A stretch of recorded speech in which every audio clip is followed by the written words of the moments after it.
for joining me today. So today I'm going to be giving a run through of the games that I played in February of 2025. So yes, again, I am a little bit late on these, but my January one that I published actually did okay. So I thought, the more practice, the better. So here I am with February. Now, one thing that I am changing up slightly for this month is I'm also going to record a separate RPG video. So that's going to talk about all the RPG stuff that I did in February or received or read, stuff like that. I was going to put them all together into one, but I think the videos would get a little bit too long. So we're going to try and split it for February and see how that works. And as mentioned in my last vlog, I did not get as many games played in February as I did in January. I had 5 plays in 4 different games. 2 of those games were ones that I had not played before. So now thinking about it, this should be a very quick video if I only have 4 different games to talk about, but I like to talk, so we'll see how long it takes. I played the Whatnot Cabinet on February 1st, which was one of my unplayed games for the month. This was a Kickstarter game from Pencil First Games that I received in 2021. And yes, I only just opened it in February. I played a solo game of it and I scored 36 points. So I got the title of Knick-Knack Antiquary. This was a fun, relaxing little game. With this game, you're just a beachcomber and you're just looking around on the beach for different things. So they have different colors of the items that you can find. Sorry, my cat Sprocket is walking by, so she distracted me. That's Sprocket. Sprocket! Nope, she's laying down. So you find different items on the beach and you actually take it home and you put it in your Whatnot cabinet. It would be like a little knick-knack cabinet, just a little cabinet where you collect little things. And so what you're trying to do is you're trying to put certain items in a row and also in a column. And then there's cards that you place out and they give you points depending on, if you have maybe one different shape across every row, and color doesn't matter. Or maybe you're going down and you want to match all the colors. So it doesn't matter what shape you have in that column, but all of the colors match, or they don't match, or, you have different scoring conditions. So yeah, played the solo game. It was, a fun little game. I want to get back to the table as I do pretty much all of the games that I play. I don't think I've actually really played a bad game yet. And so yeah, let's see. So that was the Whatnot Cabinet. February 2nd, I actually set up for a game of 20 Strong with Too Many Bones expansion. I got it all set up and was reading through the rules and my brain just couldn't comprehend any of it. So this was not the fault of the game at all. It was just my own fault. I was also extremely tired that night and I wasn't doing much of anything, so I thought I would get a game out to play. And of course, what better game to play than a game that I've never played before and was slightly complicated. So I didn't actually get that set up. I do want to get back to 20 Strong. I haven't played it since January. Just too many other games that I've been getting through, unplayed games that I've been playing. February 9th, I did get some games played. So I played 2 quick games of Numbsters. And this was on the 9th. I lost both games. I have yet to win any games of Numbsters. So this is a game that is by, it's a wallet game by Button Shy. It's a good puzzly game, and I look forward to the first time that I can actually crack the puzzle and win the game. I was close on the second game as I only had 3 cards left, 2 regular cards and the number 8 card. But the 2 numbers were not sequential and I couldn't do either of the 2 card abilities to eat. And so, yeah, just couldn't win that one. With Numbsters, what you have to do is you have individual cards. I think they're numbered from 1 to 18, 1 to 19. They're 18 card decks, so it's 1 to 18. And each of the cards has a special, what they call an eating ability. So I went and grabbed the game real quick. So this is Numbsters. Very pretty pink. I love it. So this is the number 8 card, what they call the mouth. And then you have other cards that are just kind of, slightly different. And they each have an ability on it that will help you play the game. With this game, you have a small row of cards or stack of cards set out, and the mouth is one of those cards. And so let's say I just have, let's say 9 and 10 and 15. So this is, let's just say what the row would look like. Hold on, we're reversed. So any sequential cards, so like the 9 and the 10, the 2 cards surrounding the mouth, the 9, the lower number always eats the higher number. And so basically you would take this card out and then you have one less card that you play with. You also have the ability to, instead, the top card of the stack shows an eating ability. And so you could, instead of having a sequential number eat that way, you could change the game slightly, but whatever the top card has. So this one says even Numbster eats double-digit Numbster. So if I had like a 6 here, so normally I wouldn't be able to eat this card because it's not sequential. The 6, there it is. No, wait, there it is. This 6 is not in a sequential number with a 15, but because of this ability here, the 6 could eat the 15. And so what you want to do is you never want to end up with the mouth on top, the number 8 card. Really puzzly game. I thought I was going to win that second game. I was so close, and then I was like, dang it. So couldn't do any of the abilities. So yeah, that is Numbsters. Let's see, on February 15th, I played the next game in the Arkham Horror card game Dunwich Legacy expansion. This one's called Undimensioned and Unseen.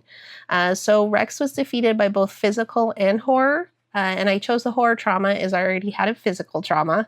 This is the one that I'm really struggling with, the combination of the investigators. Like I said before, I'm continuing through. So Jim survived. So Rex was defeated, Jim survived but had 6 physical damage, and he could only take a max of 7. So he had only maybe one more round in him. I did get through all the act cards, and that's how I won.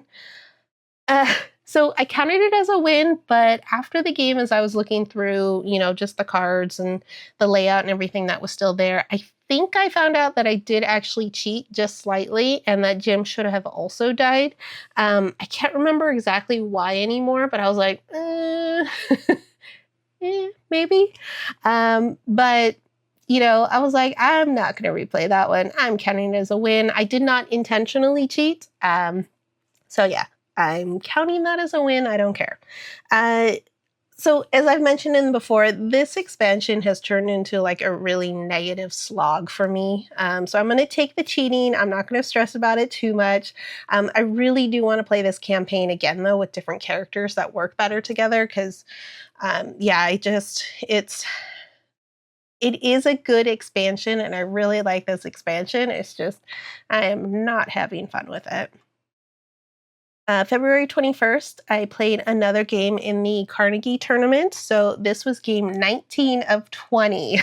I'm almost done. I am finished now. I think I'm finished now. Actually, I don't know. I'll have to double check that. I don't remember finding out that where I ended up. It was a 4-player game, and I came in second with a score of 135. I received some really nice points from donations in this game. I got 56 points, which for me is a lot. It's been interesting to see the different strategies that people will use. This game had the management action being taken multiple rounds in a row, and so a couple of the other players had some different management departments that they were able to use on a regular basis. And so I missed a turn or two, though, because they were doing those multiple management departments. And I needed to, what I had done is I had moved the person onto the map. And so then I didn't have any more people in those departments. So I needed the human resources action done first so that I could move more people onto those departments. And I didn't want to burn some of my goods cubes to build new departments, as I needed them for the construction action. So it's a really tight resource management and money management game. Especially with the donations, those cost a lot as you do more donations. I think this was the first game that I had seen, multiple people do management actions in a row. So again, it's just interesting to see the different strategies that people have come up with. I try and learn from each of the strategies that I see. Again, I'm burnt out on Carnegie, so I'm filing that information away, but we'll see. February 22nd was the last physical board game played for February, and this was my a different unplayed game of mine. So it was Tiletum. I played against myself in a 2-player game, and I won and also lost. So I had 204 points as the magenta player against 194 points against the orange player. So without cheating, I was actually playing as the magenta player. I was behind going into final scoring, but I had completed buildings and had better scoring with the houses and pillars scoring portion. You know, this game is interesting. I definitely want to play it more just to find more of the strategy with it. So I didn't immediately, it's not one of those that I must play immediately again. But it's also not one that I dislike. I just need, I think, more time with it.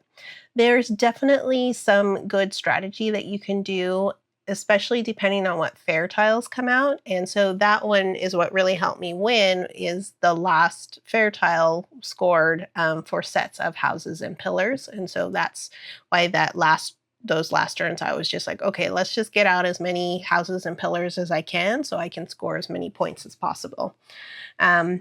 Yeah, I really want to get this one back to the table at some point. It's going to be a little bit lower on my list just because I have so many other games that I do want to play. But yeah, it was a challenge, and I like challenges.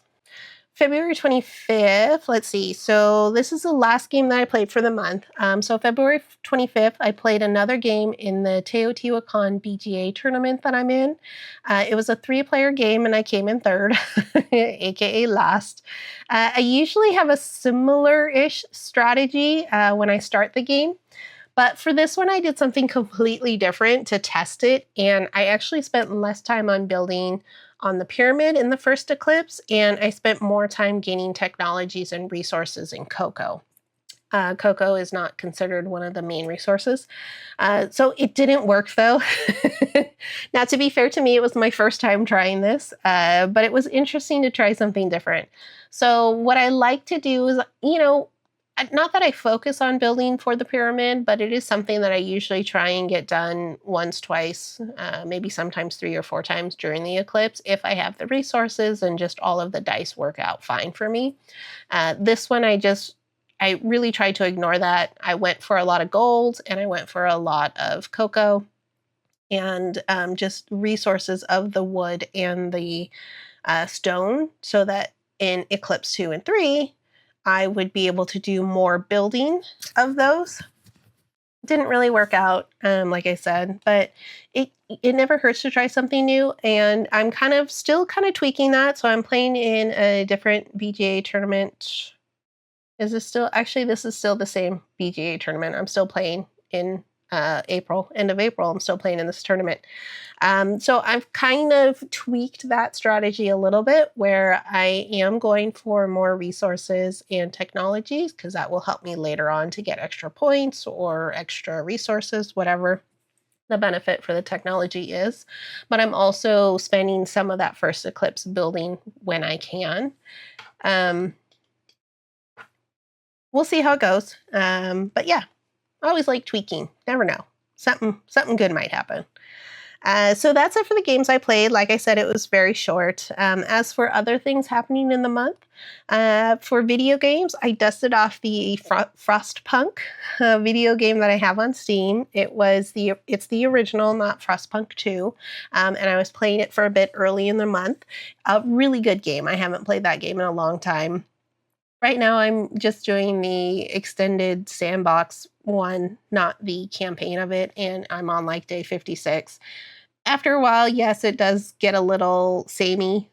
So you have a few days, nothing much is happening, and then you're warned that a really bad storm is coming, and so you want to get as many resources as possible to prepare for it, and then it hits, and but it's still just a fun game. It's interesting, so I really like that. I do actually also have the board game for Frostpunk. I have not played that yet, but that is one that will be opened at some point and played. As I mentioned earlier in the video, I will be releasing a separate video for the RPG stuff that happened in February. But as a quick note, I was reading a couple different RPG books, and I got a little bit of solo gaming in, so that was fun. For my channel, I recorded the January vlog and spent some time editing it. That was about it for the channel. As you know, if you've looked at when I actually published my January happenings video, I called it happenings instead of the vlog because I just wanted to be different. I didn't actually get it done in February, but I did spend some time editing it after I recorded it. And I did some quick test recordings of different videos in February. So I recorded 3 different videos that I've thought about for the future. So the original January chat, so that was just a quick, I'm still alive because I hadn't posted in quite a few months. I did the January happenings /vlog video. And then I did a video that I call body doubling, which is a thing if you don't know what it is. It sounds a little odd, but I discovered this. It's called body doubling or co-working and studying. So I had not heard of it before, but an RPG YouTube creator that I watch, Jeannie D, she did a live thing of her working, and she was just working on channel stuff. So she posted a little comment saying, "Hey, I'm going to be doing this private link. Here's the video. You can come watch me and do some of your own work." So I logged on. I was like, okay, this is kind of weird. Got nothing better going on. I logged on. I watched it. I'm like, are we really just sitting here watching her work? Like, I don't understand.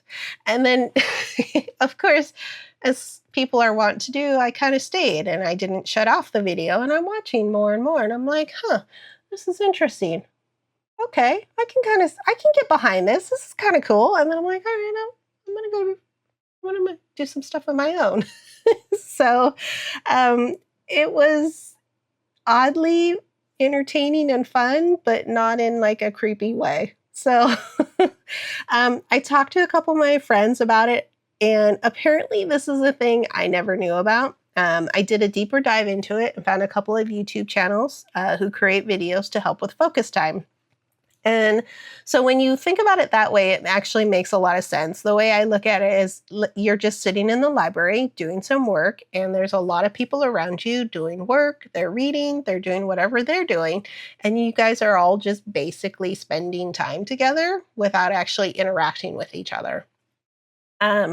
So based off of this, I was like, we should do this. This sounds fun. So my friend and I did a focus session in February. I studied some Python programming. I'm kind of dabbling a little bit into it. I love to learn new things, and it's not like I don't have enough hobbies already. So I worked on that a little bit, and then she worked on her book. She is a writer and has written quite a few books. She's written 11 books total. Number 11 is not published yet, but I believe she has set the publish date for May. So depending on when I actually get this video edited, it may or may not be out yet. She's also written 3 novellas and is working on her 12th book right now. She has 3 different series, I believe. So she started with a romance series, and then she went to like a serial killer mystery series, and now she's finished with that series, and now she's working on a different series, also a mystery. So you should check her out. Her name is Paris Hansen, and I'll link some of her book info down in the description below. Let's see. So other stuff that happened, other games and stuff that I received in February. So I received in the Conquest journals that I had ordered. I ordered a reading journal, which I was debating if I wanted to repurpose into a gaming journal. I have done that. I've sort of started using it. I went and grabbed it real quick. So it's called Waiting for the Night is the series. And again, it is a reading journal. So I haven't taken the little paper off yet, but it's a really cool design. Sorry, there's some reflection going on. But yeah, just really cool. It's kind of like a darker type of theme. So I started writing some stuff. Started writing some stuff down. I haven't actually got into all of it, but I started writing all of the games that I play each month. So I'm writing those down. I still have to rate them. I have to do all that. And then there's, so these are the games I think I played January, February, maybe partway into March. So you can just write them as I'm writing them as the book titles. But yeah, it's a really cool design. And then I also bought a same design. Oh, it's got a mark on it. Same design, but it's just a pad of paper. So, because I love cats. So, and then it's just pad of paper with the little design. So that's the Conquest journal set I got in. I also got some stickers and stuff and some washi tape. Let's see what else I received. So I received a Galactic Cruise that has been waiting quite a while. Spoiler, I love that game. I have played it already. One of the ones that I actually opened in a timely manner and played. Shocking.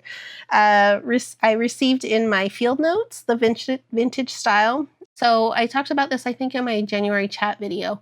I talked about field notes and how I'm using that just to journal a little bit every day.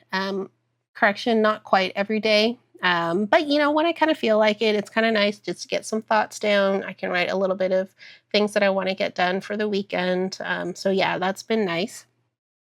Barnes & Noble also reopened a store by my work. So my friend and I, Paris, the author, went on opening day, which was pretty fun. I've never been on an opening day.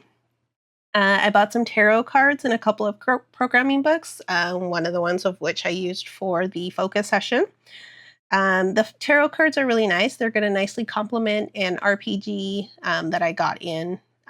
It's basically, I think it's Tangled Blessings. I'll talk more about it in my other video.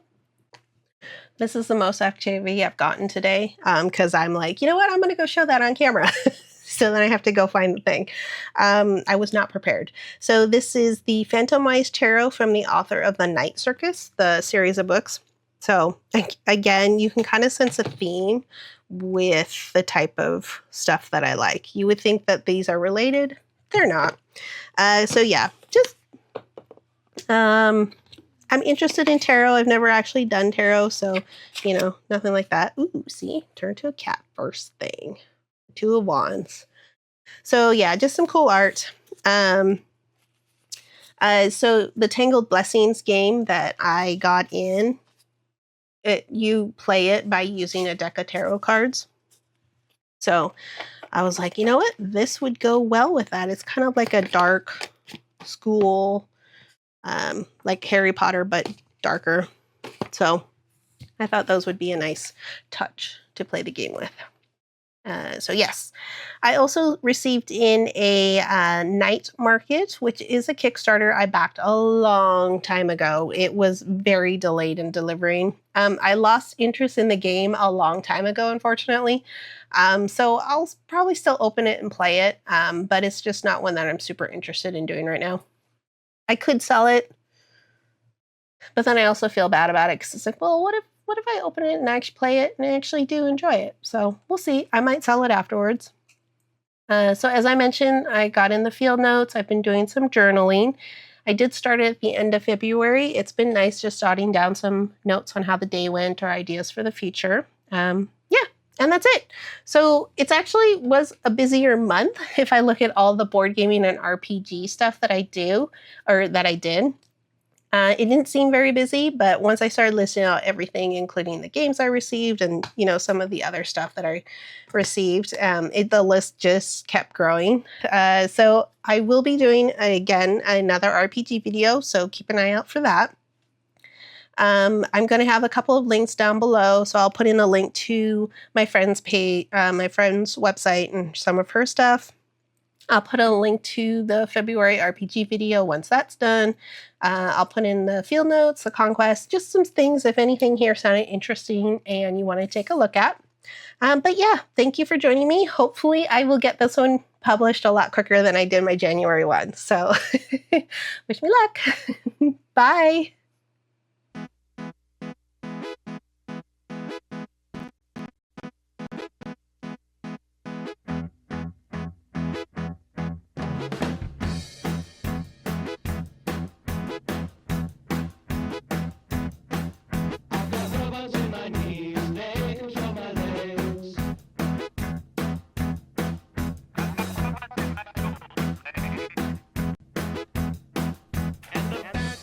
You didn't record any of it?